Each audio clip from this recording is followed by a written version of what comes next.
This is the Wild and Fearless podcast. Join Bec Fox, renowned business leader, coach, and avid adventurer, and go inside the hearts and minds of ordinary women doing extraordinary things. Wild and Fearless, women inspiring legendary dreams. Hi and welcome back to a Wild and Fearless podcast. We've got the amazing Erica Hamp here with us. Those who don't know her, I'd probably prefer to call her like the eco warrior. She is absolutely extraordinary and impassioned about saving this planet, and especially anything to do with river systems and ocean systems and cleaning up all the plastics and rubbish. Erica, it's an absolute privilege to have you on the program today. You are so welcome to be here. Oh, thanks for inviting me back. I'm really happy to be here. Yeah, it's so cool, isn't it? Yeah. And as you can see, people who can't see that you're listening, she's sporting this most magnificent black T-shirt. And do you want to talk about that and who you're promoting today? Yeah, so there's a couple of organisations. It's very topical at the moment, obviously, with the recent floods. But prior to all of this happening, I guess I found my passion for picking up rubbish. Starting out volunteering with a couple of different organisations, and then that led me to some other places. And this particular one is they're called Gari Adventures. They used to be called Drop Bear Adventures on Fraser Island.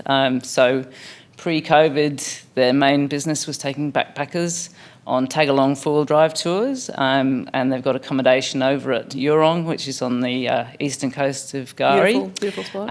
And they had a great business with thousands of backpackers every year, and of course a couple of years ago COVID hit and they had to kind of look at their business model. And over the years, they, having been there for many years, they knew one of the big problems with particularly Gari, because it's a bit further out, sticking out as a giant sand island on our east coast, it collects a huge amount of marine debris. And if anyone watching has ever been to Gari for any reason, with them or anybody else, you can't help but notice at certain times of the year, after certain storms and weather conditions, piles of rubbish. And it just looks like someone's just emptied a truck up and down Scattered the coast. It. Yeah, exactly. And of course it's 40, 50 kilometres of beach. It's pristine, other than all the rubbish. Normally, and lots of fill drives go up there, thousands a year, and kind of drive past, even drive over it in the sand. So their aim was to try and, I guess, in a way of giving back to the island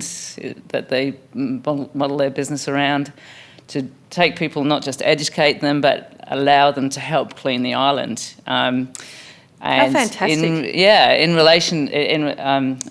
In reward for that, they would offer subsidised trips for locals coming out of Brisbane, people travelling. So you didn't just have to be a backpacker to stay at Drop Bear. You could actually go and learn to drive a four-wheel drive. Families could get involved.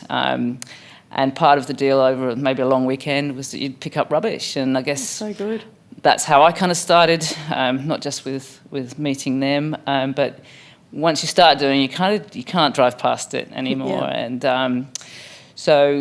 and with the recent floods, they've been probably the most generous that a lot of people have been, in that they've got hundreds of people now in the last 24 hours ringing them because they've offered free accommodation, free pickup from the barge, because they know that Gari is in trouble, and they're trying to get lots of people there to pick up and help them by providing accommodation and feeding them. That's such a fantastic. That is the real essence of ecotourism, isn't it? It is active, absolutely. And I guess over the years, ecotourism has been banded around as a business model for commercial operations, and I just want to tell everyone about them because they're actually trying to give back and really make a difference to their island.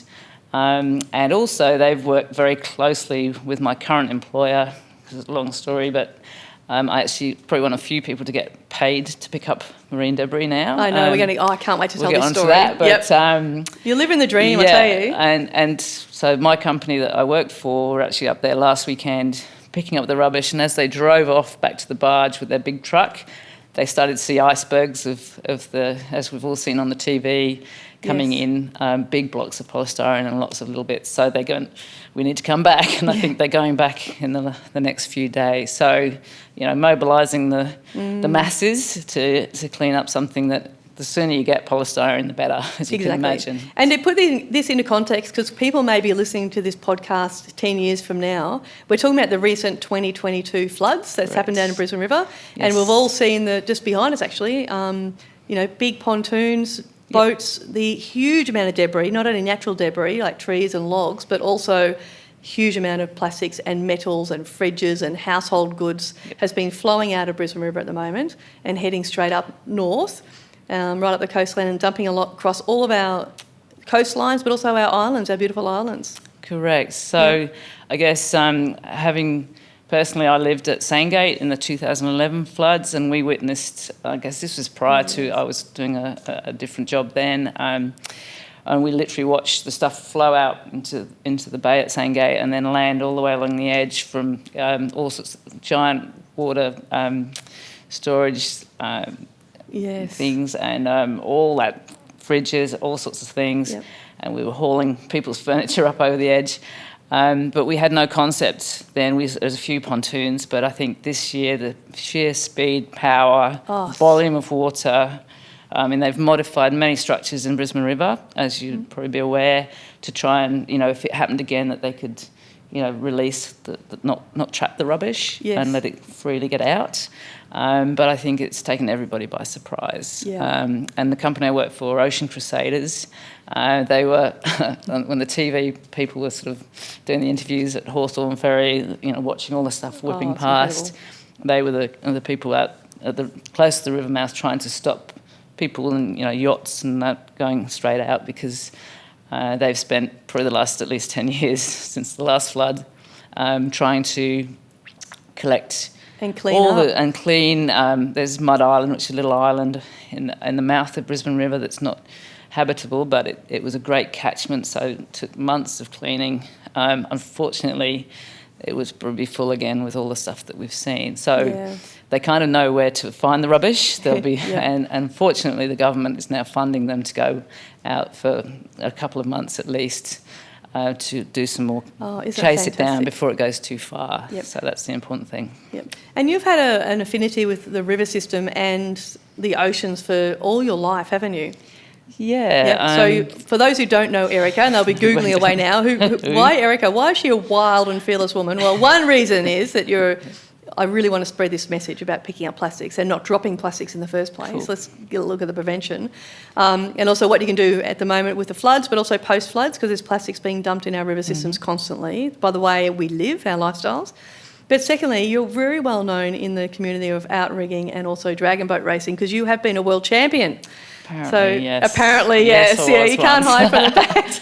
Yeah, was once. So your passion is rivers, and it is being in boats, isn't it? Kayaking is your passion. You run businesses with kayaks and hiring out kayaks and coaching kayaking. Yes, correct. Yes. So probably it actually all started not very far from here at Indooroopilly. I came over from the UK in the early 90s, and a little canoe club, Indooroopilly Canoe Club, was there back then. Yes. And luckily got taught how to paddle by some very, very good paddlers, and got really hooked into it then. And then we quickly moved into outrigger racing, and that opened up a huge world. I come from near London in England originally. So, and as a sport, we had a club in Brisbane, and went all around the world racing in Hawaii, New York, racing in New York in outriggers. Gee. Who'd have thought? Yeah, exactly.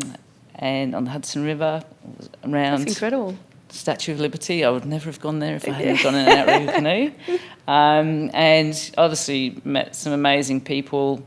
The camaraderie in that sport is still with me today. And a lot of my friends are still paddling. Lifetime friendships. Yes. Yeah, I'm embarrassed to say they're still paddling, and I'm doing other things. But you're doing ocean crusading things. And during that process, got paddling in Brisbane. They're a very strong dragon boat club called Brisbane River Dragons. Yes. So I got kind of flipped into that, and that took me around a whole new range of countries: Hong Kong, China, all those sorts of places, Macau. Incredible. For World Dragon Boat Championships, club championships, that sort of thing. So I was a part of some very, very good teams. Very good teams, very strong. I really enjoyed the fact that it was a very big team sport, 20 people in one single dragon boat. They're huge boats too, aren't they? Huge. Yeah, people don't know what we're talking about. They're humongous boats. Big 20 people in pairs, and you only paddle on one side, which I thought I could never do after being an outrigger. We could count and change sides.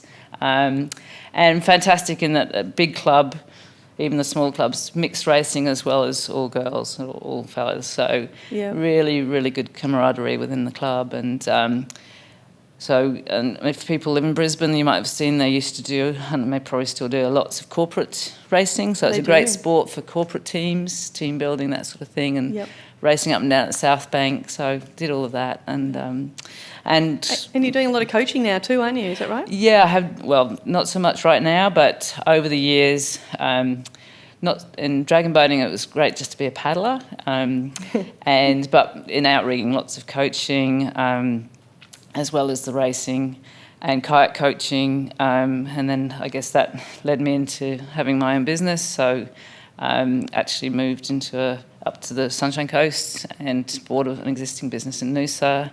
Ran that for 5 years, which was fantastic. Yes. So I did lots of coaching, paddling skis, hiring tourist boat, kayaks and stand-up boards. So. And you sold that from memory from our previous conversations. You sold that around just before the COVID. Very fortunately, yes. Came out, yes. So I only ever planned, myself and my business partner had only planned to do that for 5 years, and. Fortunately, I guess at the time we sold it and allowed me to move into paddling because I still love paddling, but for fun. So I'm not really doing any coaching now, but still paddle with a lot of the girls that started.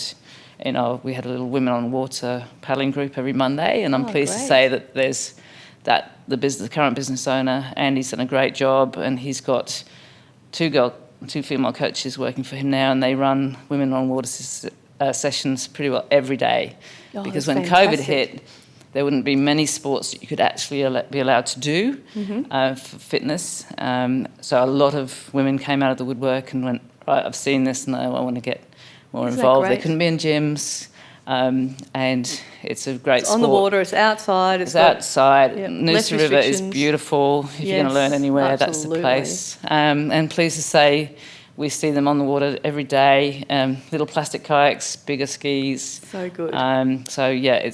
It was a gift of COVID because there hadn't been many. Exactly. There's been many gifts with COVID. Has there? Yeah, absolutely. It's amazing. Yeah. Like everyone's diversified and thought of different ways of doing things. Yeah, well, look at you just talking about Gary and their Gary Adventures, how they diversified. That's it. There's been some real magic. And also I think people are stopping and thinking, what can I do that's going to have a really good impact on others or impact on the environment? And that's where I think a lot of people are, it's more heart-led rather than money-led or, Yes, and I think people stopped. They could actually stop. Fortunately, our version of lockdown up in the Sunshine Coast was being able to paddle, walk, hike. But even people that probably were more locked in the city could start to realise that they needed to slow down and work from home, Absolutely. Spend time with their children, spend time with their partners, learning about what's going on around in the world. So I think the world won't be the same again, and that's probably not a bad thing. And just in my range of experience that there's a lot more, every disaster, there's a lot more awareness, even with the flood recently, people are paying attention to the fact that whatever's coming out of this city via the river is going to be causing a massive problem all the way up to Gari, which is 2 hours drive up the coast. It's 3 hours. So it has, I think everyone's going to, this is not good, and it's going to be... Well, the fact there's hundreds of people putting up their hands saying, we want to volunteer. That's it, It's absolutely fantastic. So I guess that has been a good thing, and something the size of the ocean, people say, it's just too much to pick up the rubbish. There's so much rubbish out there, and we all know massive statistics, but we see all the photos. We have the chance to stop it. We've got turtle breeding season right now. The babies are coming out. One little turtle. If the efforts save one, and I know it's kind of cuddly, and everyone goes, turtles, but we have to try. I'm going to see the turtles up at Monrepo next weekend. Yeah, fantastic. So I really want to see how far the rubbish has travelled. So, we need to be stopping it close to the source and probably not building some of the structures that we've all witnessed whizzing out the river, breaking up. And I guess people didn't even realise how pontoons were made. I mean, I'm a water person. I kind of knew a bit about it, but I was a bit... I've been out on our eastern beaches around Sunshine Coast, so Sunrise, Coolum, not just with my job, but more just voluntarily. And it's very scary when a very thin layer of black plastic has got this massive cubes of lightweight polystyrene, which breaks up just like that, and suddenly into thousands of balls. So, maybe we can't have structures that are for people's pleasure on our drainage system, because I think if it's happened twice, I think everyone has now realised it's probably going to happen again sooner than we want. Well, looking here, I'm sorry for the people who are listening at the podcast, but Erica's also brought in an amazing, just a small bag, because you're out on the rivers this morning.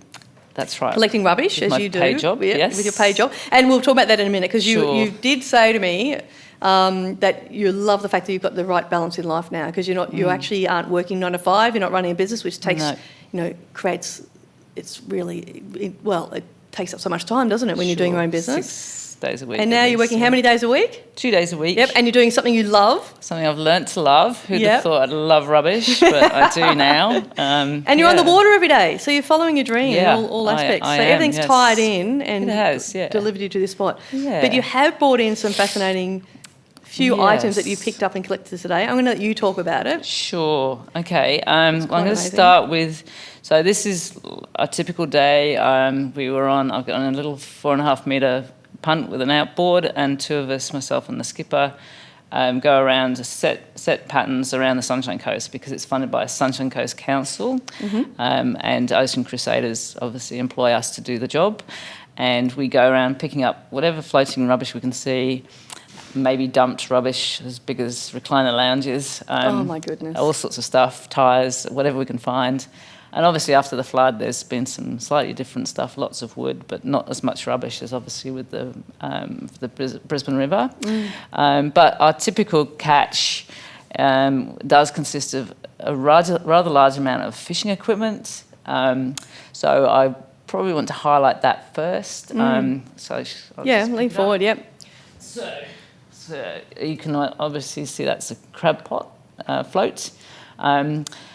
But what you can't see is, so we might get 2 of the 3 of these a day each time we're out, and it's obviously disused. If it's attached to a crab pot, we're not allowed to touch it.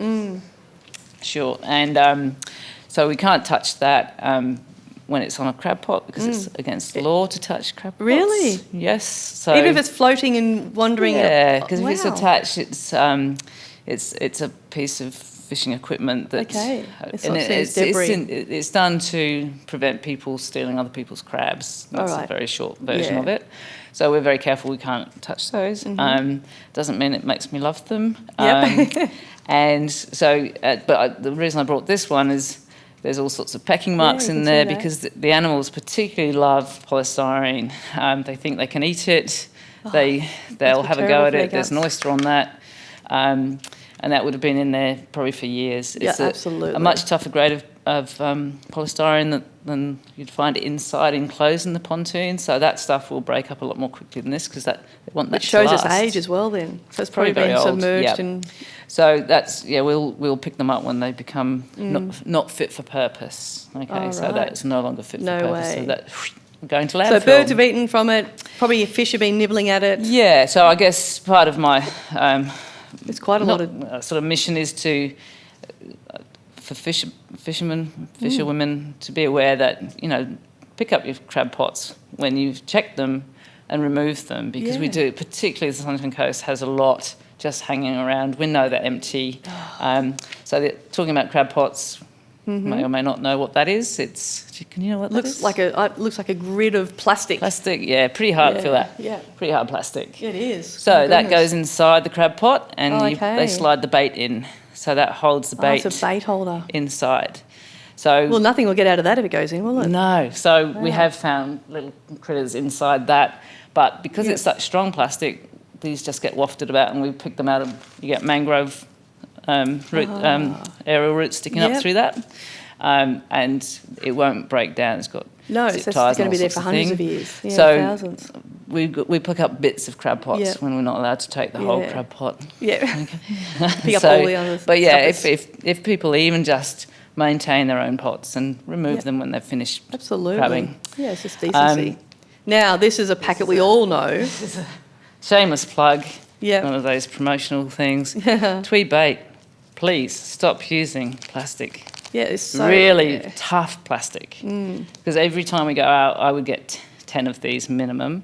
So Wow. we clean 100 days a year, so I'd be getting 1,000. The other fella's probably getting 1,000. Wow. And that's just in our little job that In we your do little 2 days a small week. tiny area of the country. Yeah, and these are everywhere in mangroves. And there are products, people may be familiar, that they're making even Glad Wrap, they're making out of maize products. That break down. Break down, Yep. yeah. So biodegradable products this gets frozen, they put the prawns in, freeze Yep. it, fisherman flips it open, over the side, unfortunately. They shouldn't do that, but anyway. Shouldn't do that, but if they happen to still do that, because it blows away by accident, if it was biodegradable, Exactly. it would break down. It's a Yeah. food product. And if fish isn't going to think it's a nice big jellyfish and swallow it. No, and I guess Or a it turtle. doesn't do a great service to the recreational fishing industry, because this is one of the things that we find the most of. So, Yep, come on, guys. yeah, come on, Tweed Bait. Come on. Try something different. And fisher people, please, And fisher people. put your rubbish away. Yep. Take away what you take out there. Yeah, so that's the sort of fishing stuff that we find. Just because it was this morning, always a favourite of ours. Favourite, a Banned. balloon. Supposed to be banned, I think, in parts of Queensland. Yeah, I thought so. So politicians don't use this don't be seen letting Yeah. balloons go, because Exactly. they keep seeing you. And, there are alternatives to balloons for celebration. Please Exactly. find something different. Yep. 'Cause Laugh and clap. Yeah, because we see them wrapped around mangroves, and they'll smaller and smaller balloons, even those little tiny water balloons. Yeah. Picking them up with tongs is not easy. Yep. So balloons, Don't break down. nasty. I wash this in clean Yep. river water. But as you can see, as masks get older, they get harder and harder to spot. So I can see Yep. a blue mask across a creek from about 3 kilometres away. Yes. But as they get more and more grotty, and Becomes- as you see, that one's actually broken, but they're typically hanging from mangroves like that. Yeah. Birds will get trapped in them, Yep.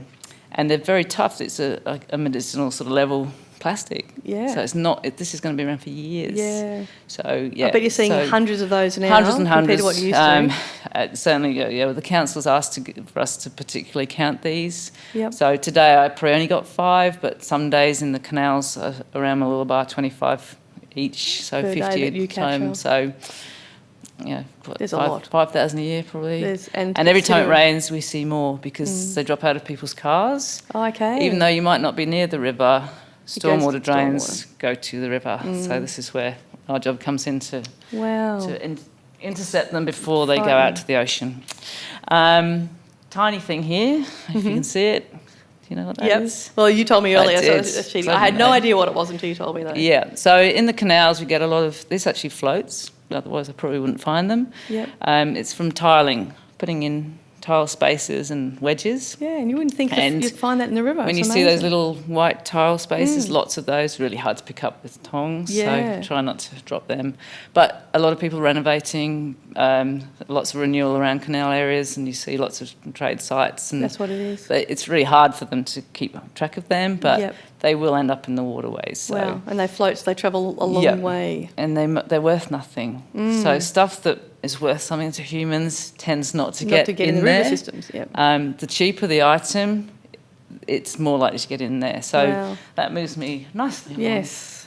Do you know what these are? I do. Okay. Good so old Nerf gun Nerf bullets. gun. So most kids love them, but as you probably know, after a few hours of use, they'll be somewhere, Yep. and particularly around where we work. And really every river system, even if the river's got tons of these in, Yep. don't know how they get so far into the mangroves, but they do. Wow. So I've got a nice pristine, clean one there, found this morning. And then these have got progressively, you probably can't see that well, but I'm amazed teeth at how many marks. teeth marks are in there. How many fish Yeah. have tried to bite that? Probably fish. Yeah. Probably fish.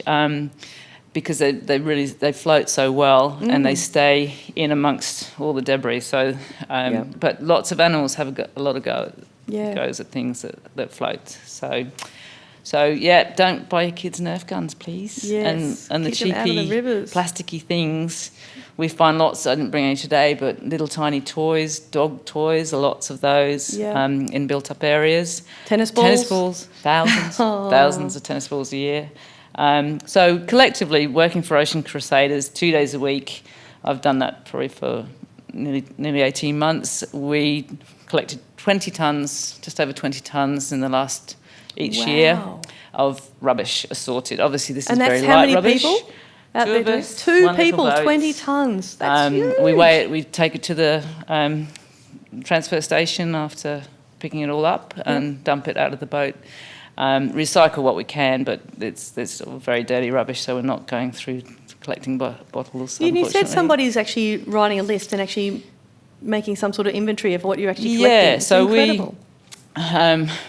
As Ocean Crusaders and also Tangaroa Blue, will, to varying degrees, analyse the data collected by this sort of rubbish. So my skipper, part of his job is to enter this into the database, which doesn't sound very exciting, but there's incredible research. A very good, I think they had something like the 20 millionth item got logged into it, and it's called Tangaroa Blue who put it together, and it logs all the marine debris. So across Australia, you can actually use an app now and go in and collect it and count it and record what you found. So anyone can download this app? Yes. So what's it called again? Tangaroa Blue.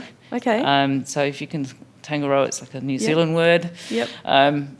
Something to do with oceans. I should know better, but that's all right. Off the top of my head. And it's the marine debris database. That's fantastic. So you can pinpoint your location and exactly what you picked up. Well, everyone can contribute then. That's incredible. Yeah, and that data collectively is being used to try and, I guess, educate governments, companies. When I've been on some volunteer work up north around the reef, so there's a good focus on keeping the reef very clean. So they do really want to know where the rubbish is coming in from. I've been all the way up to Chile Beach, which is up on Cape York, in one of their trips, and there's a point that diverging currents come into this particular point at Chile Beach. Every day it'll be filling up, and we spent 5 days cleaning one section, which they clean a number of times a year, and compare data. That's mostly international rubbish. Because of where the currents are That's correct, moving. bringing current mainly from up north, but our currents also come in, our eastern current comes in, and so you get this like a massive hot massive spot. eddy of and it's very waste. depressing because we literally cleaned everything, every bit of pumice, every field, and then the ranger said, we said, how long is this going to stay clean for? And they said, 2 weeks if you're lucky. Oh, gee. So it is quite, parts of it is heartbreaking, but that data, they can actually, the people that look at the data, they analyse the rubbish a lot more than I do, more regularly. They can look at a water bottle from China, they'll know the factory it came out of, they'll look at the barcode, and they'll put it into the system. Wow, that's great. And there's stuff that we won't be sold here. There's a lot of stuff that is sold here. So obviously it's domestic, coming in from domestic sources. So nobody is innocent in this. Absolutely. If you're buying anything from it's not a plastic, you're not a contributing. finger pointing exercise. It's just trying to get awareness up. And all of us can go, well, do we really need this in our lives now? And there's so much out there. Can we? Or let's use it responsibly. If you've got 20 Nerf bullets, make sure you go home with 20 Nerf bullets. That's right, and make it a treat, not just something that you've bought and thrown away. Exactly. So a lot of this stuff, I guess it's tipping the balance, making people a bit more aware. Packaging, lobbying people. We're all given a lot of packaging in the shops. Yes, true. The stuff that doesn't even make it to the river, we know now. It goes to landfill. We send this to landfill after we've picked it up. Yes. So if it doesn't get caught somewhere, it's going to be buried in a big hole, and that's not great either. No. So finding better ways, biodegradable plastics or versions of plastic. Well, cloth bags like you have there. From beautiful Noosa. Yes, that's right. Yep. So another shameless plug. Reduce, well done, Boomerang Bags. Yes. They take all sorts of materials, and Very cool. very patient people sit and sew them into bags and then use them for your shopping. I think they're a few dollars each. Yeah. And in Noosa, they actually donate their profits back to Ocean Crusaders. So that was another reason I got to know about Ocean Crusaders, because I saw what boomerang bags were doing. So, wow. And I guess, you know, in people's lives, you can do lots of things voluntarily, and I guess I've very luckily managed to connect a lot all of of my your passions from paddling to, you know, and to a bit of a job, quite a nice little job, and I still volunteer as much as I can in my own river, because it's my backyard. Everyone's going to be busy cleaning up their own backyards that paddle or walk along rivers. You know, it's all our jobs. No one's blaming anybody for this stuff. It's up to us. But if everybody got one bag full off the beach, that's going to be huge. Whenever you go and visit the beach or a river or a parkland, just go take and clean a bag. it up. And I think certainly up at the Sunshine Coast, people will do that. Some people have always done it, but some people have just been walking on the beach for their pleasure. And I think a lot more people went, I need to help clean this up, because it's going to be coming in for years. Yes, for years and decades. Yep. And also think about what we're buying. That's right. Yep. So if you can stop it before it's even got into any of the systems that we've been talking about, whether it's your own domestic rubbish, into landfill, because it's not, you know, it's not a great place for it to end up anyway. No. You know, try and be mindful and, you know, buy stuff secondhand. Don't be afraid to buy secondhand gear. It's one of my favourite places on earth. Sunshine Coast has got great op shops. Yep. So, talking about to our audience now, what do you suggest anyone can do right now? Right now. Yeah, absolutely. Yes. I want to. I've been listening to this podcast. I'm really motivated. I want to help out in my way, whether I'm close to a river or not, or an ocean or a beach. What can I do? So even if you're not close to one of these organisations that I've been talking about, that I've had some fantastic opportunities to explore new places with, you can get your own bag. Hopefully one that's already been used doing something else, something like this, or if you end up with a shopping bag, take it out, find some rubbish. Don't be afraid of rubbish. You think it's dirty and it's someone else's. The marine stuff is pretty good because it's been in the ocean. I'd still say wash your hands, because it's broken down plastic, so we are quite careful about what you're also inhaling, cleaning our hands afterwards. But get it off the beach, get it out of the rivers, where you go for a walk. Get it off our streets. It ends up in the drains and it ends up in the rivers anyway. So prevent it before it gets there. You know, don't be afraid of someone else's rubbish, because it's humans. They've put it there, so no one else, the environment can't be blamed. And you actually can save animals' lives. And as we know, biodiversity is at risk. We need to, you know, even there's with the Nerfs, there was a video quite recently of a green tree frog swallowed this whole Nerf. Oh my goodness! Because they something that looks just like this. I saw another video of it eating something. That's why it tried to swallow it. Of course. So, and this vet or somebody squeezed it all the way out and pulled it out of its mouth. So, and that's a tree frog. Yeah. So it's not just turtles. It's other very important animals in our biodiversity. So. Oh, that's great. So so do it at, you know, wherever you live. Pick up some rubbish. I got a fantastic chance to go by looking up. I saw Tangaroa Blue, found their trips. Then I got onto Ocean Crusaders, because I live near Brisbane. When I was up the coast, came down and they do hardcore cleaning, which is filthy, muddy mangroves, but obviously very safe, the way you get looked after, hard work, and that kind of got me hooked. And then when they had an opportunity up the Sunshine Coast, I put my hand up and I become a coxswain, so I got a qualification to enable me to skipper the boat if I need to. I'm just a deckhand at the moment, but I could be the skipper if I need to. So it took me down a whole new I guess education. I'd paddled a lot, I'd coached a lot. I can drive a boat, but a recreational boat license. But it's really interesting to get into I guess more of a commercial situation. Yeah. So if someone said go and drive that boat up to so many metres, I probably could. I'd probably scared to death to stay away. But yeah, it gave me a career after having my own business, which had been the pinnacle of my career, my own business, doing what I love, which was paddling. So it's brought me to your where passion I am is just, now. it's so good. Like, and we can hear it, can't we, guys? Her passion for saving the planet and through I mean, little ways. It sounds massive, and people, I guess, the people that have set up these charities are absolutely, Ian Thompson and Annika Thompson, my bosses. You hear them talk and you go, oh my God, they know so much about rubbish. Annika's actually done a course on plastics and chemicals so that she understands how to help companies that are recycling plastics, taking some of the stuff that has just had no value, we'd always thrown away, they can use certain hard plastics and put them into shampoo bottles. So I think it's called reuse. I love it. So Zero & Co. It starts sort of that education and that awareness, economy or something. They start to, so that has a very small value.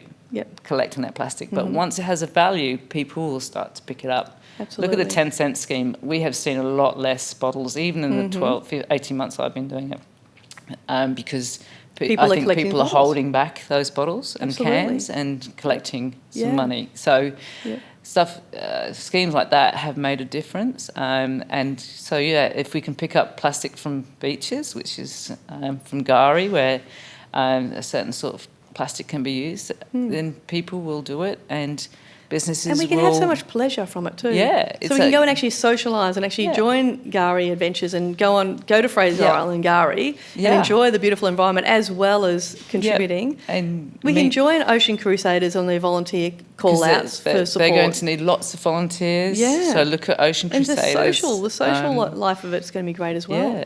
Yeah. And the people that do it, there's an instant sort of connection from all walks of life. They're not all obviously, from my background, but they have a common interest. So, and you learn about what they're from. And a lot of people come out of the cities. People are fascinating, people are travelling, so it's been a really good way to meet people over there. Well, if they're going to meet people like you, Erica, then who wouldn't put their hand up? It'd be fantastic. Hey, listen, thank you so much for fantastic. This is such a worthy cause. Sorry about the rubbish. It's not dirty. It's a little bit, but I didn't. But you're so passionate about rubbish, and you're so passionate about kayaking and being on the waterways. It seems so apt that you've found this particular role.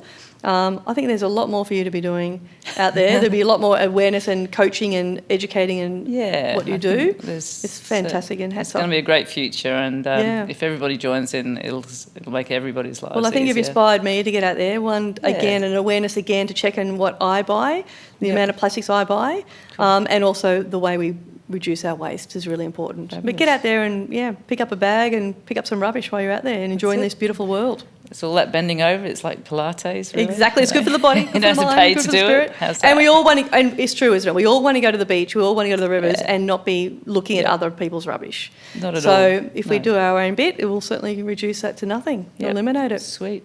Thanks, Erica. It's been amazing talking with you. Oh, thank you. You're a gem. Okay, lean in. Right. High 10. High 10. Yay. Nice. Thanks so much. You're just a treasure. And I know a lot of people are going to be sitting back going, wow, Erica Hamp. I'm going to Google her. Yeah, righto. It's like, how inspiring. Jobs aren't 9 to 5. They don't have to be. As long as you can find something that really floats your boat. Ha, ha, ha. Excuse me. Go. But seriously, find something you love. We can create our day-to-day living and get paid for things that we really enjoy doing anyway. And we contribute to the environment. It's wonderful. That's it. Living the dream, apparently. Living the dream. Living the dream. So, get out there. Enjoy. Yeah. All Thanks, guys. Thank you. Thanks, Erica. See ya. See ya. Hey, legends. I hope you're really enjoying the show. We love bringing it to you. Please support us. Subscribe, like all our social media platforms, and please reach out and donate through buymeacoffee.com/wild and fearless. We really appreciate it. Have an awesome day.